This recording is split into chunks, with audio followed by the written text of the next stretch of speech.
આજે આપણે જામનગરનું પ્રખ્યાત સ્ટ્રીટ ફૂડ જામનગરી જોટો બનાવીશું, જે માત્ર 3 વસ્તુના ઉપયોગથી બની જાય છે અને એટલો ટેસ્ટી ને કે તમે ખાતા જ રહ્યો। તો સૌથી પહેલાં મસાલા સિંગ બનાવીએ। તો પેનમાં તેલ લઈ એમાં હિંગ મૂકીને સિંગ ગરમ થાય ત્યાં સુધી શેકી લઈશું।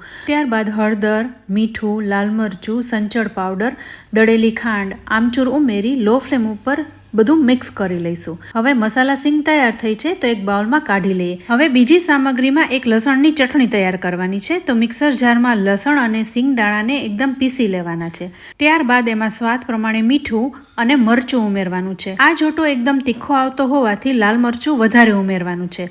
સાથે લીંબુનો રસ, તેલ અને થોડું પાણી ઉમેરી ફરી મિક્સ કરી લઈએ। તો જોટા માટેની લસણની ચટણી તૈયાર છે। આ જોટામાં નાના પાઉં વાપરવામાં આવે છે, પણ આજે હું પાઉંભાજી માટેના પાઉંનો ઉપયોગ કરી રહી છું। તો પાઉંમાં ઊભો કટ લગાવીને બંને બાજુ લસણની ચટણી લગાવી લેવાની છે અને છેલ્લે તૈયાર કરેલી મસાલા સિંગને પણ રાખી દેવાની છે।